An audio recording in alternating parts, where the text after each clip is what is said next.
ISLൽ Kerala Blasters പരാജയമേറ്റുവാങ്ങി പുറത്താവുമ്പോഴും തളരാതെ അടുത്ത season കൂടുതൽ ഊർജ്ജസ്വലതയോടെ മുന്നോട്ട് വരുമെന്ന വിശ്വാസം കേരള ബ്ലാസ്റ്റേഴ്സ് ആരാധകർക്കുണ്ട്. അതാണ് ഏറ്റവും വലിയ വിജയവും. പ്ലേ ഓഫിൽ ഒഡീഷ FCയോട് തോൽവി ഏറ്റുവാങ്ങിയതിനു ശേഷം കേരള ബ്ലാസ്റ്റേഴ്സ് പരിശീലകൻ ഇവാൻ വുക്കോവനവിച്ച് പറഞ്ഞ വാക്കുകളിപ്പോൾ വേദനാജനകമായിരിക്കുകയാണ്. ഇങ്ങനെയുള്ള മത്സരങ്ങളിൽ 25-30 അവസരങ്ങൾ ലഭിക്കില്ല. അവസരങ്ങൾ സൃഷ്ടിച്ചെടുക്കുമ്പോൾ അത് ഗോളുകളാക്കി മാറ്റാൻ ശ്രദ്ധ ചെലുത്തണം. നമ്മുടെ കളിക്കാർ അതിനുവേണ്ടി ശ്രമിച്ചെങ്കിലും സാധിച്ചില്ല. അങ്ങനെ വരുമ്പോൾ നമ്മൾ പുറത്തേക്കുള്ള വഴി കാണേണ്ടി വരും.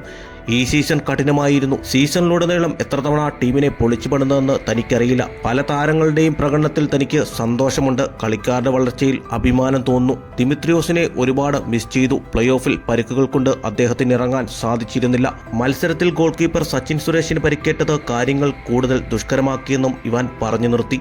ശ്രമിച്ചു, പരാജയപ്പെട്ടു, സാരമില്ല, വീണ്ടും ശ്രമിക്കൂ, പരാജയപ്പെടൂ, പരാജയത്തിൽ നിന്നും മെച്ചപ്പെട്ടു വിജയിക്കും. അടുത്ത സീസണിൽ വിജയിക്കുമെന്ന പ്രതീക്ഷ കൈവിടാതെ മുന്നോട്ട്. അതുവരേക്കും ഇതുപോലെയുള്ള ഏറ്റവും പുതിയ വീഡിയോസുമായി കാണാം. കാത്തിരിക്കാം. Talk by Haris.